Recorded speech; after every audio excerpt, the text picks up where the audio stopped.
Jā, tāda kas ir virknes, tendences, uzdošana un piemēra. Visam vienkārši tāda virknes. Ja tā kā mums ir skaitļu kopums, kuram piemīt kaut kāda īpašība, ja, 1, 2, 3 un tā tālāk, tā arī kā naturālo skaitļu kopa, bet tikpat labi tā tikpat labi varbūt arī virkne. Tiem, kas man nezina, mani sauc Ernests, esmu iegūs 100% matemātikas eksāmenā 2. vietu valsts olimpiādē un 1. vietu zinātnisko darbu konferencē, bet tagad mans mērķis ir garlaicīgo matemātiku paskaidrot jauniešiem saprotamā valodā.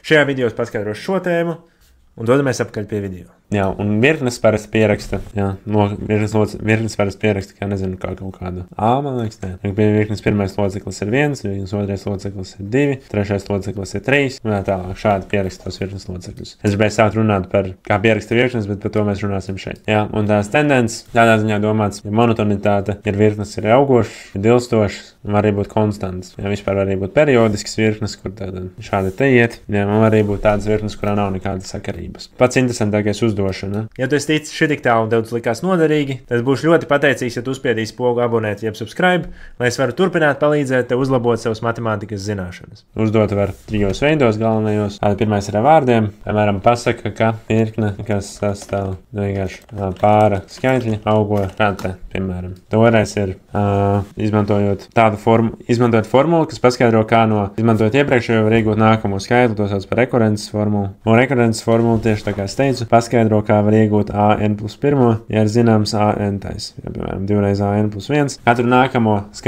virknes locekli var iegūt, iepriekšējo pareizinot 2 un pieskaitot 1. Ja, šādā formula strādā. Šajā gadījumā mums svarīgi zināt pirmo virknes locekli, lai mēs zinām, no kurienes sāk. Tā pirmais 1. Un kāpēc ir tas vārds rekurence? Ja, tāpēc angliski reoccurring, ja, tā kā atkārtojās. Ja, un tā, lai mēs iegūtu, piemēram, kaut kādu sanāk 4. virknes locekli, mums pirms tam vajadzētu izreikināt 2, 3. Mēs zinām tikai, kā iegūt nākamo. Tad mēs reiķinātu 2, tas ir 2 reizes iepriekšējais plus 1, ir 3. Tad mēs reiķinātu 3, mēs atkal izmantojam to formulu. Tad 2 reizes 3 plus 1, tas ir 7. Vai tu zināji, ka es tieši šim video esmu uztaisījis treniņu uzdevumus un atrisinājumus? Ej uz school.com/matemātika un pievienojies pilnīgi bez maksas un iegūsti īsts video treniņu uzdevumus un atrisinājumus par visām tēmām, sākot no 7. klases līdz pat vidusskolai. Iespējams, nākotnē būs arī citām klasēm, bet dodies uz school.com/matemātika vai pirmais links aprakstā. Un mēs atkal izmantojam to formulu, lai iegūtu 4. virknes locekli, un tāpēc tā rekurences atkārtojas. Tā formula jāizmanto tik daudz reižu,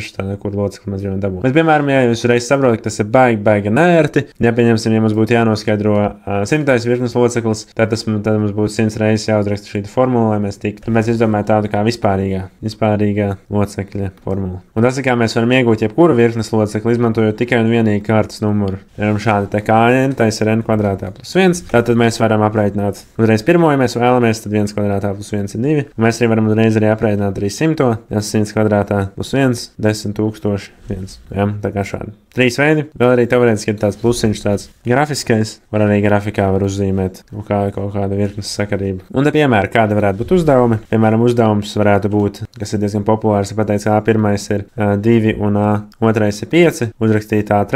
Ko mēs darām? Jā, nu tas pagaid.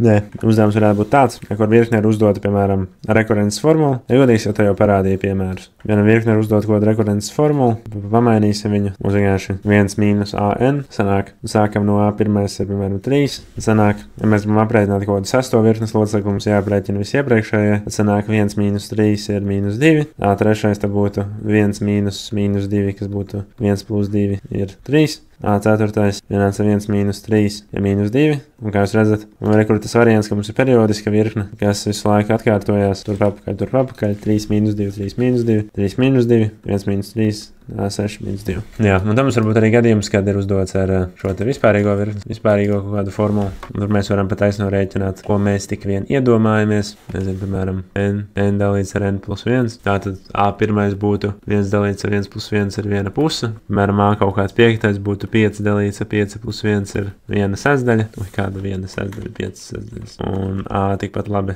100 būtu 100 dalīts ar 100 plus 1 vienāds 100 dalīts 101. Jā, šādi te.